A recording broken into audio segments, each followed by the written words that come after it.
aurait 3 mois. Escarpolette emmurtrie lamentable. Le sol noir et jonché de feuilles, tout débris, tout un air de tristesse ineffable. Depuis que tu n'es plus la reine du logis.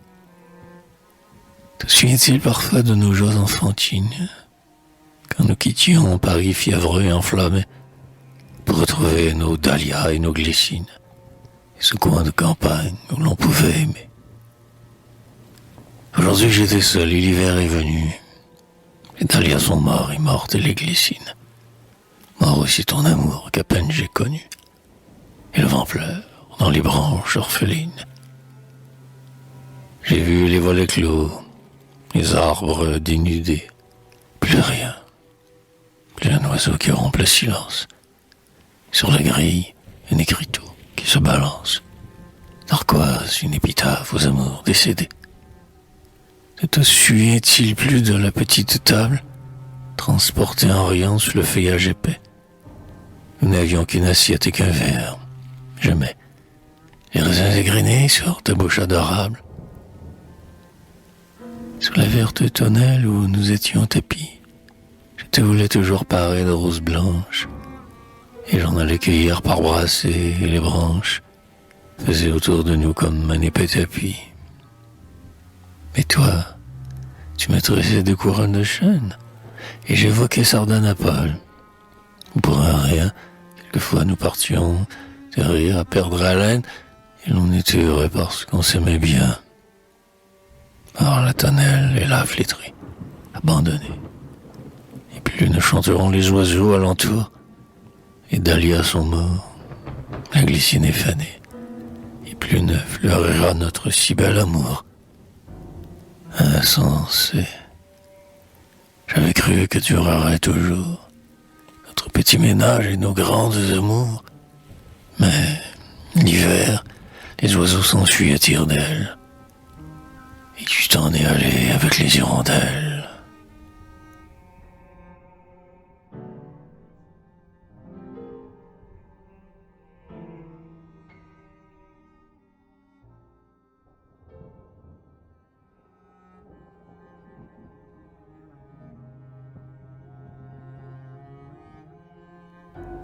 La gorge ardente du relent, amère de l'ivresse passée, droit devant moi, tête baissée, j'ai marché d'un pas lourd et lent. Sans un regard derrière moi, sur la ville qui fut témoin, et pâle de pâleur mauvaise, vers l'oubli qui seul tout apaise, j'ai vu le cœur honteux de joie, droit devant moi, bien loin. Bien loin.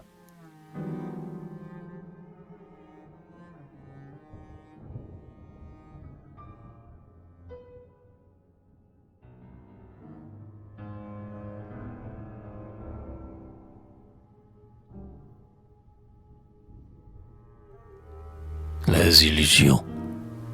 Vers le soir, quand la plaine immense est empourprée par le soleil mourant, parfois un colibri vole-t-il encore avec son aile diaprée, et si frêle, bien loin des forêts, sans abri. Il volait au hasard vers les lueurs dorées, soucieux du vent qui lentement surgit. Soudain l'ombre s'étend, la tempête effarée, s'enfle, menace, éclate, terrible, rugit. Dans la tourmente horrible, elle emporte l'oiseau, écrase sur le sol et ne fait qu'un lambeau, roulé par tous les vents des plumes irisées. Hélas, tel est le sort de ces illusions, que dans le fond du cœur, très doux, nous caressions, et que la vie, impitoyable, a dispersé.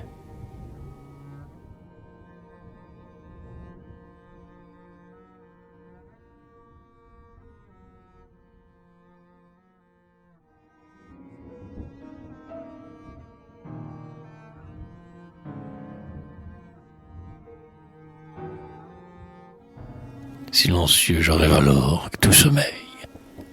Dans une allée ombreuse où seul un oiseau veille, pour bercer de ses chants ma longue rêverie. Aux douceurs s'épand mon âme meurtrie, en écoutant la voix se perdre dans la nuit, et mon cœur désolé chante et pleure avec lui. Comme une harpe éolienne, pendue aux branches d'un chêne, chante sous la douce haleine de la brise aérienne, tel à ses divins accents, vibre mon âme et mes sens. Je n'ai pu me soustraire à la mélancolie, ces chants qui se perdent comme la poésie, dans le profond repos de toute la nature, à peine si la source de son murmure accompagnait la voix et le bruissement des feuilles agitées au recueillement. Alors, devant mes yeux demi-clos, une ombre apparaît virginale en son vêtement sombre.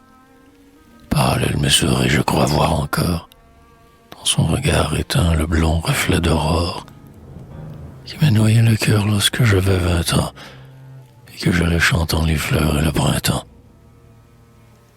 Hélas, dans un linceul là qui repose, elle a voulu qu'on mit dans sa tombe une rose qui fut le souvenir de son amour brisé.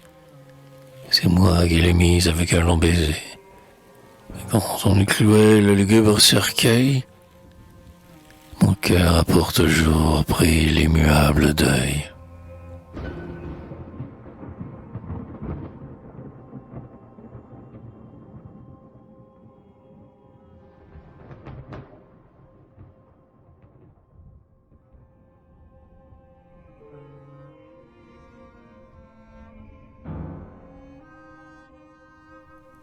Les funérailles.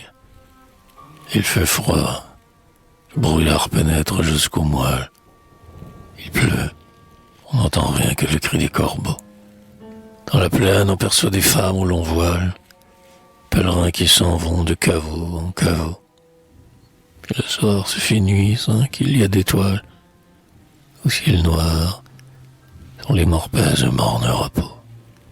Seul, j'évoque ces corps rigides dans leur toile, et je cherche à voler leurs secrets au tombeau. Mais je tombe, abattu, la face contre terre, écrasé par le sombre et douloureux mystère qui plane sur les morts livides qui sont là.